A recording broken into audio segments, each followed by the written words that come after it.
Livro Mediunidade Poliglota, Xenoglossia. De Ernesto Bozano. Categoria 1. Casos de xenoglossia obtidos com o automatismo falante e a mediunidade audiente. Estas duas modalidades de características extrínsecas dos fenômenos que examinamos, conquanto notavelmente diversas entre si, resultam afins, porquanto derivam ambas de um fenômeno mais ou menos avançado de possessão mediúnica e algumas vezes se desenvolvem entrecruzadas. Daí decorre que não podem separar-se, ao serem classificadas. Caso 1. Começo tomando em consideração um caso clássico por excelência.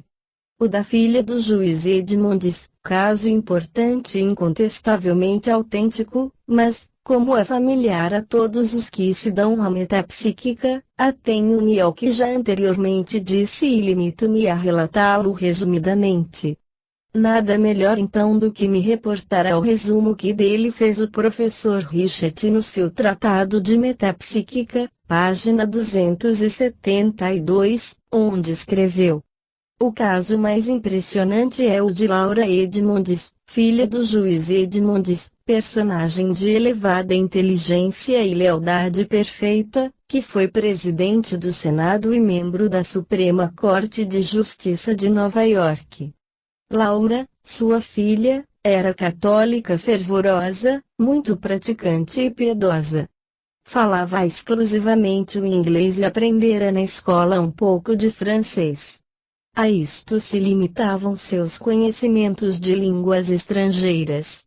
Ora, acontece que um dia, em 1859, o juiz Edmondes recebeu a visita de um grego notável, o Sr. Evangelides, que pôde conversar em grego moderno com sua filha Laura.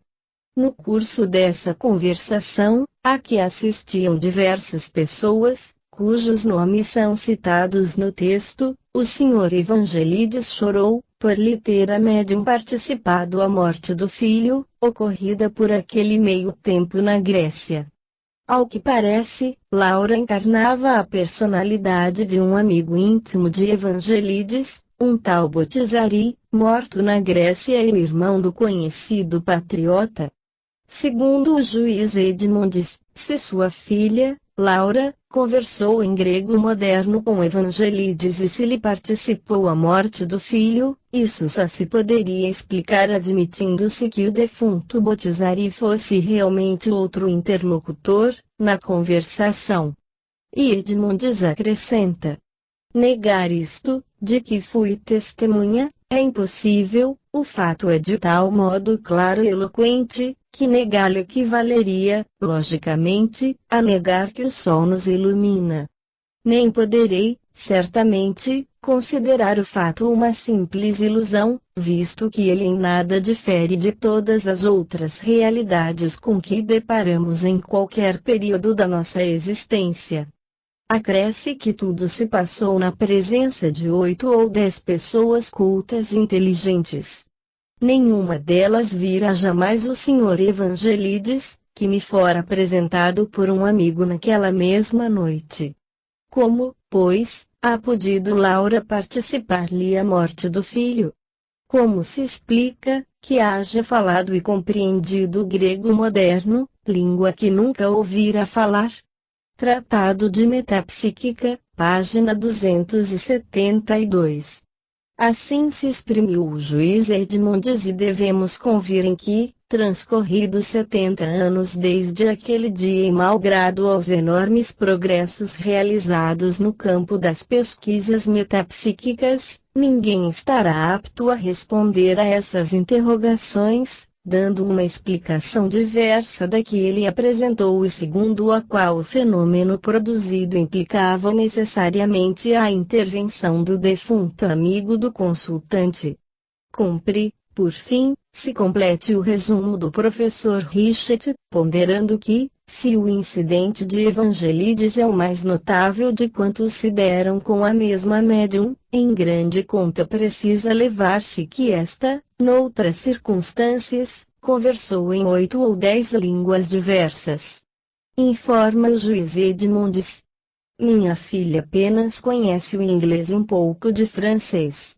Tem, no entanto, conversado em francês, grego, latim, italiano, português, polonês, húngaro, assim como em vários dialetos indianos. Frequentemente não compreende o que diz, mas o consulente lhe compreende sempre as palavras. Letters and Tracts, página 198.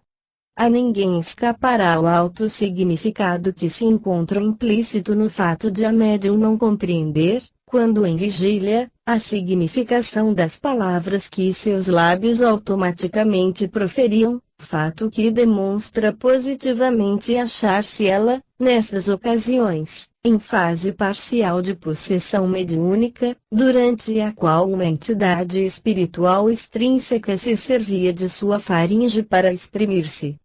Esta a única solução racional do enigma, visto que a hipótese das personificações subconscientes, combinada com a da criptonésia, não resiste de frente à circunstância de o médium não compreender a língua em que conversava.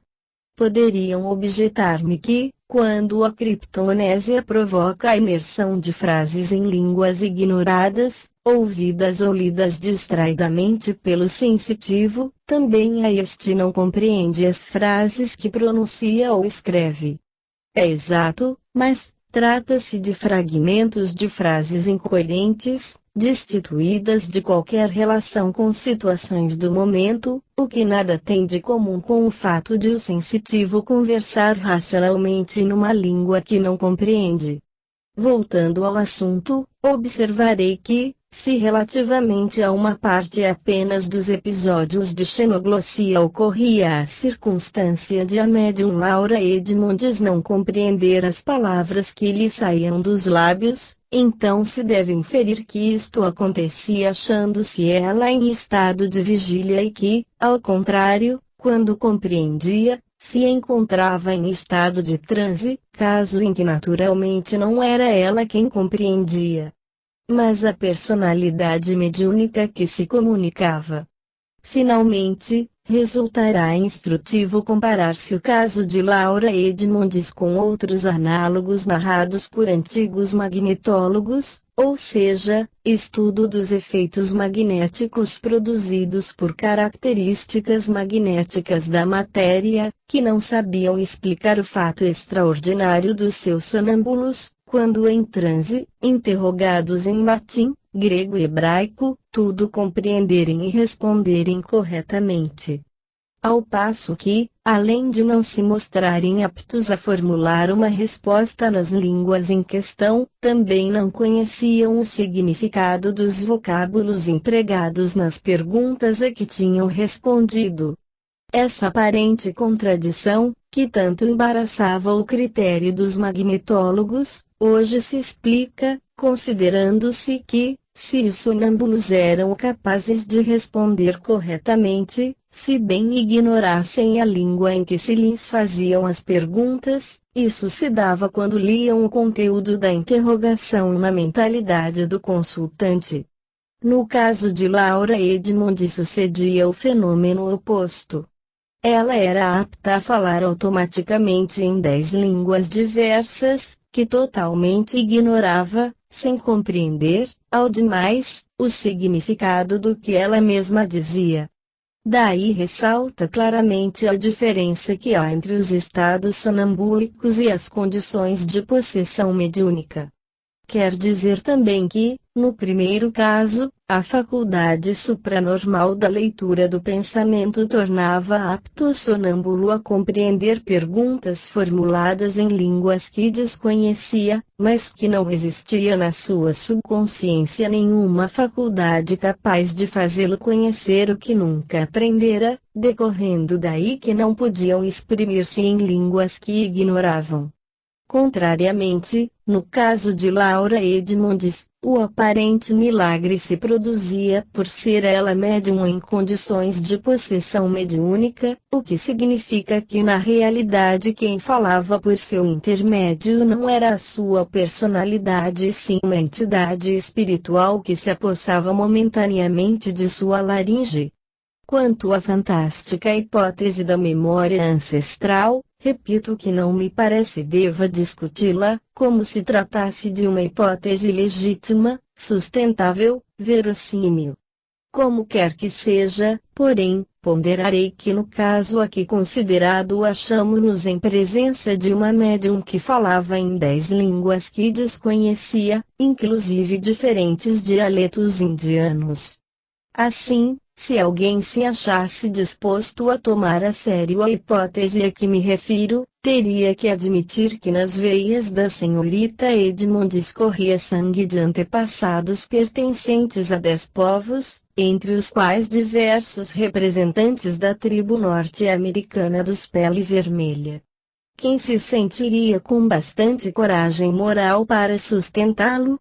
Caso 2. Outro caso clássico, digno de ser lembrado em resumo, embora não tenha o valor teórico do precedente, é o de Ninfa Filiberto, relatado amplamente pelo Dr. Nicolau Cervelo, de Palermo, num opúsculo intitulado História de um caso de histerismo com sonhos espontâneos, Palermo, 1853. Uma senhora inglesa, muito culta, residente em Palermo, Sr. Whittaker, traduziu para o inglês o opúsculo, a fim de ser publicado, como foi, no Journal of the Society for Psychical Research, dezembro de 1900, e depois nos Anales de Ciências Psíquicas, 1901. Tratava-se de uma jovem de 16 anos, que em 1849 foi presa de graves acessos de crises histéricas, com fases de sonambulismo. Narra o Dr. Cervelo. A 13 de setembro, numa das aludidas crises sonambúlicas, Ninfa Filiberto se pôs a falar uma língua para nós incompreensível e fez com tal desembaraço que se diria ser aquela a sua língua materna. Supusemos que falasse em grego moderno, porque noutra fase de sono dissera: estive em Atenas. Vi essa querida cidade, onde a gente fala como eu. No dia 14, não compreendia nem o italiano, nem o grego, mas falava e compreendia exclusivamente o francês, língua que conhecia de modo elementar. Ao ser-lhe dito que no dia anterior falara em grego, ela se pôs a rir e respondeu que jamais aprendera o grego, nem conhecera outra língua senão a própria, que era uma parisiense residente em Palermo. Zombava de nós pela maneira por que pronunciávamos o francês. No dia 15, falou em inglês, língua que lhe era inteiramente desconhecida, e conversou por muito tempo nesse idioma com 2 ingleses, os Srs. Wright e Frederick Oway. A esse propósito, observa o Dr. Cervelo. Nessa ocasião, sempre a falar em excelente inglês, admirou-se de que ainda lhe não houvessem trazido o chá da manhã. Sr. Whittaker faz notar que, de fato, em Palermo não se usa tomar chá pela manhã. A essa altura, o Sr. Oway travou uma conversação cerrada, que ela sustentou admiravelmente.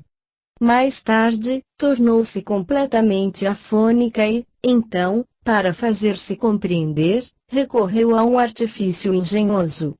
Pediu um livro em inglês e, tendo-o aberto nas mãos, indicava com o dedo os vocábulos que lhe ocorriam para formar a frase que queria enunciar. No dia 16, declarou ter nascido em Siena e descreveu minuciosamente as obras de arte existentes nessa cidade. Não sei se os outros pensaram como eu, porém, pelo que me diz respeito, afirma que esse seu falar em puríssimo toscano se me afigurou ainda mais maravilhoso do que usar ela do inglês. É impossível a quem quer que seja exprimir-se com as suaves modulações dessa língua harmoniosa, se não nasceu na Toscana. Assim esteve até ao dia 18. Ela predissera que a sua paralisia desapareceria inteiramente nesse dia e o fato se verificou, Porém, o que de mais curioso há no caso é que, no período em que a paralisia se dissipava, a enferma, que até aquele momento continuava a falar em puríssimo toscano, passou bruscamente, em meio de uma frase, ao seu dialeto siciliano. A partir daí, não mais se recordou absolutamente das línguas em que falara. O Dr. F. Anne, referindo o caso por extenso nos Anales de Ciências Psíquicas, 1901, página 158, comenta-o nestes termos. Parece evidente que os fatos expostos darão lugar a interpretações diversas, em virtude do caráter insólito e da complexidade deles, bem como da escola a que pertence o pesquisador.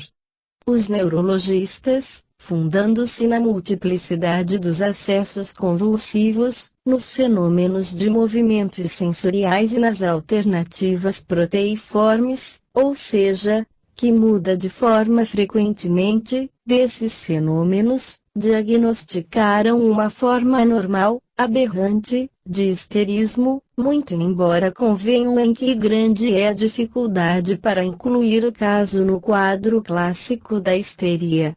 Os ocultistas, médicos ou não, em face da dificuldade para meter todos os fatos observados na categoria dos fenômenos histéricos, procurarão outra explicação, mas, nem com o automatismo psicológico, nem com a consciência subliminal, nem com a exteriorização da sensibilidade, nem com o desdobramento fluídico chegarão a explicar a maravilhosa faculdade que tinha a enferma de falar e compreender línguas que jamais aprendera, nem ouvirá falar. Nessas condições, o ocultista será levado, bom ou mau grado seu, a recorrer à intervenção de entidades espirituais, que teriam momentaneamente encarnado na paciente sonambúlica. Com efeito, devendo-se absolutamente excluir qualquer espécie de fraude e dissimulação, tanto da parte da enferma quanto das pessoas que a cercavam, fica por interpretar-se o fato extraordinário de ninfa Filiberto substituir improvisadamente o próprio dialeto materno por uma língua estrangeira, que ela nunca ouviu falar e que fala desembaraçadamente, com inata espontaneidade, com absoluta correção. Como se fosse a sua própria língua, sem nunca incorrer em erro de construção gramatical, sem sombra de acento estrangeiro e com todas as modulações e acentuações peculiares à mesma língua. Assim se pronunciou o Dr. Anne, a cuja opinião me associo. Quanto ao crítico inglês do jornal OFTSPR, esse acha, ao contrário, que o fato de a sonâmbula haver falado explicadamente a língua inglesa não é cientificamente conclusivo, a falta de particularidades, visto que não foram registradas as dialogações da sonâmbula em inglês. Sem dúvida, se houvessem pensado em fazer intervir um estenógrafo conhecedor da língua inglesa, o caso teria assumido outro valor teórico. Parece-me, entretanto, que, mesmo como está, resulta concludente, desde que se tenha em conta os testemunhos dos dois senhores ingleses que conversaram longamente com a Filiberto e os dos outros 6 senhores de Palermo, que foram convidados a assistir à experiência, porque conheciam e falavam a língua inglesa. Note-se que destes últimos a sonâmbula escarneceu pela acentuação esdrúxula com que falavam esse idioma. Tenho para mim, pois, que testemunhando 8 pessoas, unanimemente, haver a sonâmbula conversado longo tempo com elas, exprimindo-se em excelente inglês, forçoso se torna concordar em que tal fato não admite dubiedades e, por conseguinte, que o caso ninfa Filiberto é bastante conclusivo, mesmo do ponto de vista científico. Caso 3. No interessante relato do Dr. Van Eden acerca das experiências a que procedeu com a célebre médium Sr. Thompson, Proceedings of TSPR, volume 17, páginas 75 a 115, que foi quem conduziu-me às suas convicções espíritas. Um episódio se contém de xenoglossia, consistente apenas em poucas palavras proferidas em língua holandesa pela entidade que se comunicava, palavras essas, porém, que se combinam com o fato de a aludida entidade haver sempre compreendido as perguntas que o Dr. Van Eeden lhe dirigia naquela língua. De todo modo, o episódio parece altamente sugestivo de outro ponto de vista, o de algumas circunstâncias concomitantes, que tenderiam a provar a genuinidade do estado de possessão mediúnica e, por conseguinte, a presença real do defunto que se manifestava.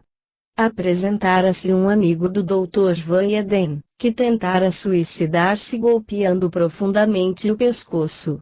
Socorrido a tempo, foi-lhe posto na ferida um tampão de gás embebido em iodoformio e ele se curou. Desde aquele dia, porém, sua voz conservou-se rouca e alterada e uma tosse característica o afligia constantemente. Ora, aconteceu que, quando, nas experiências com Sr. Thompson, ele tentou falar diretamente ao amigo apossando-se da laringe da médium, em vez de servir-se do espírito guia nele para transmitir seus pensamentos, aquela foi atacada de idêntica forma de rouquidão e da mesma tosse característica que o atormentava. Além disso, quando despertou, Sr. Thompson queixou-se de um cheiro de clorofórmio, que parecia emanar da sua pessoa. O narrador resume os fatos da maneira seguinte. Até 7 de junho, todas as informações a respeito me vinham por intermédio de Nelly, o chamado espírito guia de Sr. Thompson. Naquele dia, porém, o defunto tentou, como prometera, controlar ele próprio a médium, sirvo-me também eu do termo técnico em uso, e então impressionantes se tornaram as provas de identidade fornecidas. Por alguns minutos, mas apenas por alguns minutos, tive a impressão indubitável de conversar com o meu amigo em pessoa. Falava-lhe em holandês e ele imediatamente respondia, sempre corretamente. Ao mesmo tempo, o semblante da médium e a sua mímica exprimiam o imenso júbilo que o meu amigo experimentava por havermos chegado a compreender-nos em nossa língua. E tudo isso era tão espontâneo, tão vívido, que não se poderia adstringir a um fenômeno de representação subconsciente. Depois, de forma inesperada, entrou ele a proferir palavras holandesas e me comunicou pormenores que bem longe estavam do meu pensamento, alguns dos quais, como, por exemplo, os que se referiam a um tio seu numa sessão precedente, me eram totalmente desconhecidos, mas verdadeiros, conforme verifiquei por meio de posterior inquirição. Assim falou o Dr. Van Eeden. Todavia, mesmo na sessão de que se trata, o defunto que se comunicava não chegou a manter constantemente o controle do médium, como não chegou a pronunciar frases inteiras em idioma holandês, mas apenas algumas palavras que, entretanto, tiveram o eloquente significado de uma identificação pessoal. O defunto se esforçava, por meio de gestos, para fazer que o amigo compreendesse estar ele encontrando insuperáveis dificuldades no servir-se do cérebro e da laringe da médium a fim de transmitir seus pensamentos, o que tornou necessária a intervenção amiudada do espírito guia nele, a repetir foneticamente os nomes holandeses de pessoas e de localidades que a entidade do defunto inutilmente procurava descrever. Pois bem, essas repetições fonéticas de palavras incompreendidas por quem as pronunciava resultam teoricamente mais conclusivas do que se a transmissão se efetuasse diretamente. Assim, por exemplo, Nelly pergunta: que quer dizer o Uitsbergen, Kruisbergen? O Dr. Van Eeden comenta: é essa a pronúncia quase exata da palavra. Kruisbergen, antigo nome da localidade onde resido e que ora se denomina Walden. Notável é o fato de que essa pronúncia fonética da palavra difere muito do modo pelo qual a pronunciaria um inglês que a lesse, entretanto, é exatamente assim que ele a pronunciaria se a ouvisse e quisesse repeti-la. Como se vê, trata-se de uma questão fonética que, na sua aparente insignificância, assume alto valor teórico, pois tende a provar a realidade do tríplice processo de transmissão aqui considerado e, por conseguinte, a presença real do defunto que se comunicava. Durante a sessão, a mesma entidade se esforçou para escrever com a mão do médium, porém apenas chegou a traçar o nome holandês. Wedstruden, que revestia alto significado probante.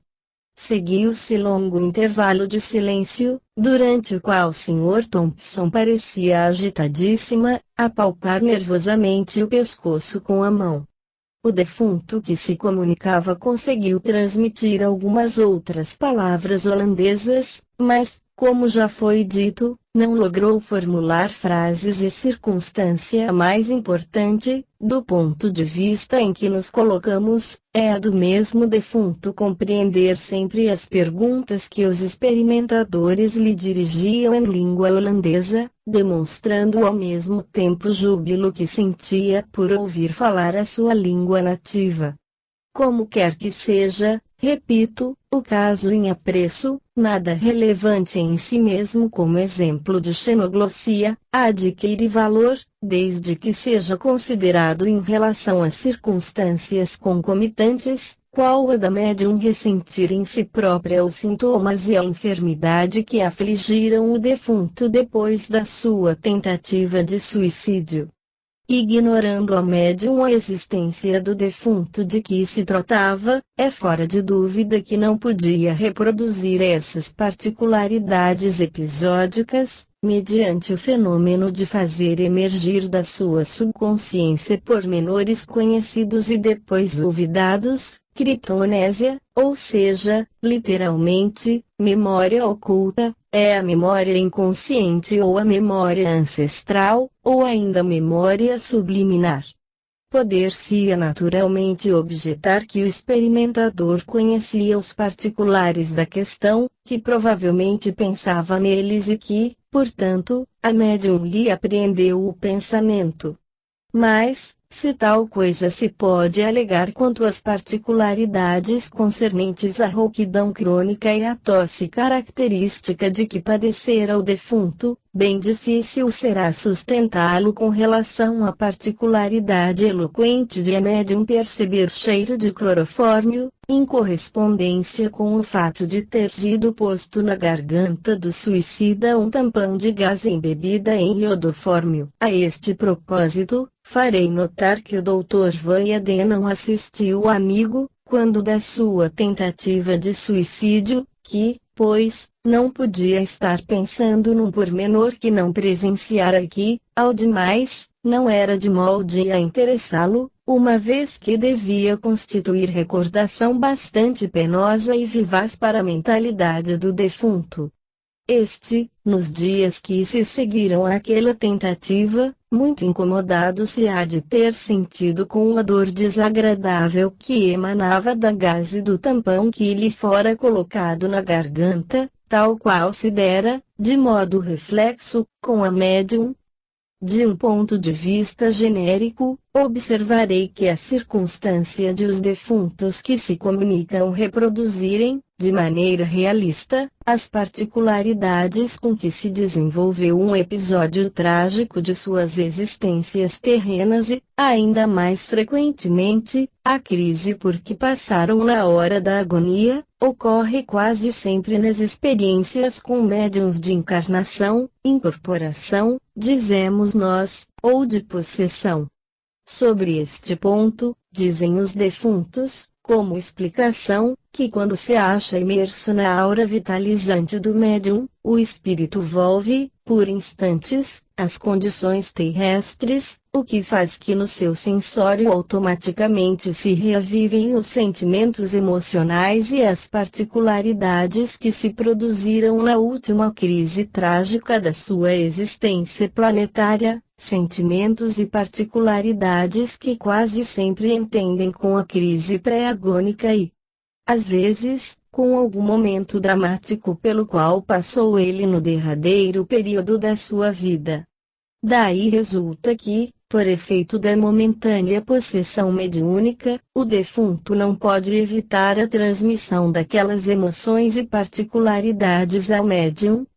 Isso, porém, só acontece nas primeiras tentativas que faz para manifestar-se daquela forma, pois que ele rapidamente adquire suficiente poder de inibição. Caso 4. No precedente episódio, fala-se de transmissão fonética de palavras que a personalidade mediúnica não compreendia. Vem, portanto, a pelo referir outro caso análogo e recentíssimo, que somente difere do anterior por não ser uma personalidade mediúnica quem recebe e transmite foneticamente as palavras e sim o próprio sensitivo, que as percebe por meio da clareaudiência e foneticamente as repete a um estenógrafo. Refiro-me ao conhecido escritor e jornalista norte-americano William Dudley Pelley, que de súbito se tornou célebre por haver publicado, com o título 7 Minutos na Eternidade, um volumezinho em que relata um caso interessante, mas que nada tem de extraordinário, com ele próprio ocorrido, em um casebre perdido nas montanhas da Califórnia, para onde se retirara em busca da quietude necessária à elaboração de um livro. O que ele diz ter visto no mundo espiritual concorda em absoluto com o que já por mais de 100 vezes descreveram várias personalidades de defuntos. Este, porém, não é o momento de discutirmos isso. Pelley jamais se ocupara com pesquisas psíquicas e não queria saber de publicar o que lhe sucedera, receando ser tomado por espiritista e ficar com a sua reputação literária comprometida. Foi o diretor do American Magazine quem conseguiu vencer-lhe a resistência, induzindo a escrever para essa revista uma narrativa do que lhe havia acontecido. Acerca do estado de ânimo em que se achou ao despertar, registrou ele. Não mais me sentia o homem que antes era, assim física, como mental e espiritualmente. Além disso, tinha consciência de haver, de certo modo, adquirido sentidos novos, novas e prodigiosas faculdades, que não posso esperar descrever de maneira perceptível a quem ainda não as experimentou, mas que, entretanto, para mim, eram reais, como a mão com que escrevo.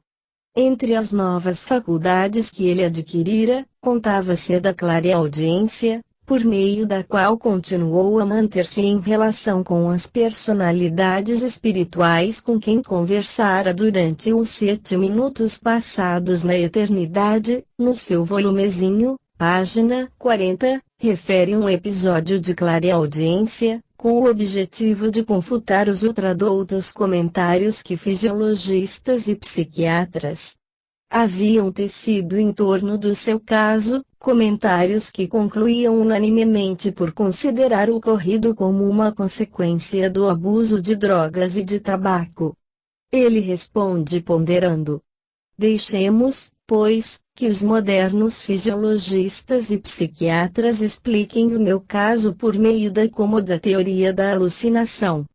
Nada obstante, permito-me observar, a esse respeito, que as alucinações patológicas não conferem o dom de faculdades supranormais permanentes a quem a ela se acha sujeito e, ainda menos, põe os vivos em condições de entrarem em comunicação com defuntos, como se estes se achassem mais vivos do que nunca. O meu rádio mental despertou de maneira tão prodigiosa, que nem sempre me encontro em condições de sintonizar a minha mentalidade com as mentalidades e as vibrações das vozes dos que existem num ambiente espiritual, donde me ser possível conversar por conta própria com defuntos, ou por conta de terceiros, sem cair jamais em sono. Aproveito essa circunstância para dirigir aos defuntos importantes questões de toda a espécie e colher inteligíveis, Ótimos, preciosíssimos ensinamentos.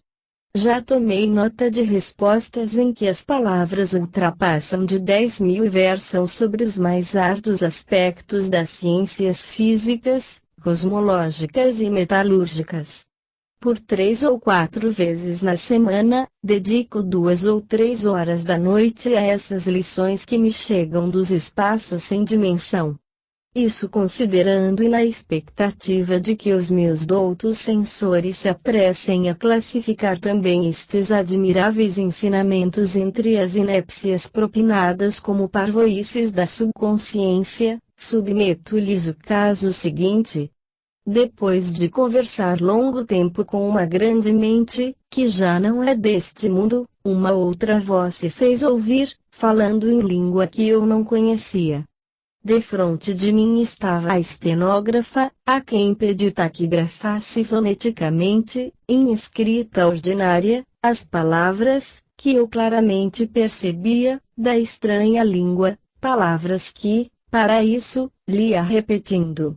Vocábulo por vocábulo, elas escreveu foneticamente, como eu lhes ditava, tendo o cuidado de grafá-las de modo a poderem ser lidas exatamente como eu as pronunciava. 12 páginas foram escritas nessa linguagem misteriosa.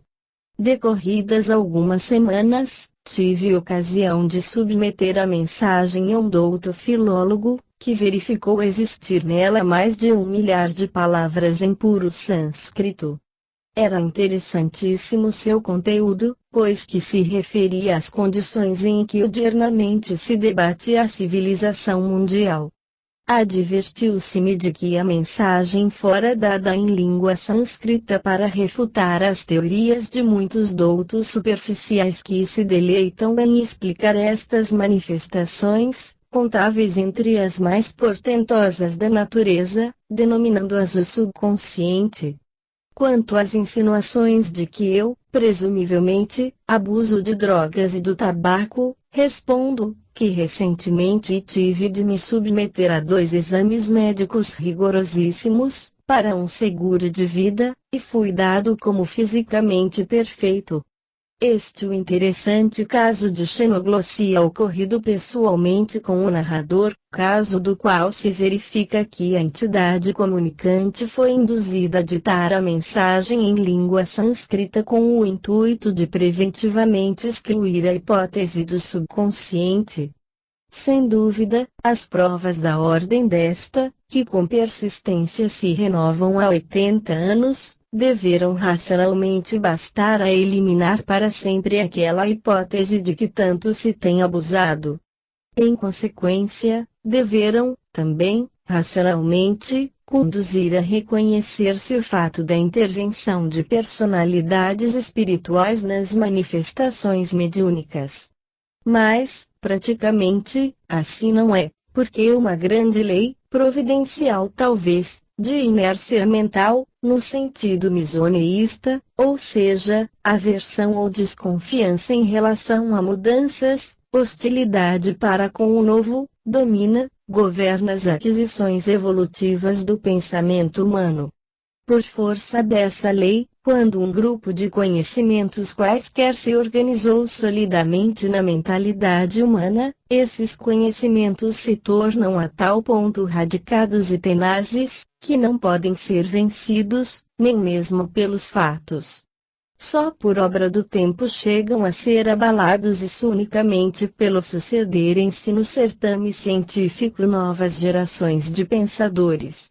Daí se segue que, ainda por muito tempo, haverá homens de ciência que se apegarão à palavra subconsciência, para a elucidação dos fenômenos de xenoglossia, palavra mágica aquela, que se pode comparar a uma grande sacola em que os pegadores da sobrevivência enfiam, constringem, comprimem a viva força tudo o que não chegam a explicar por outra maneira, de tal modo que, doravante, os termos subconsciência humana e onisciência divina se equivalem.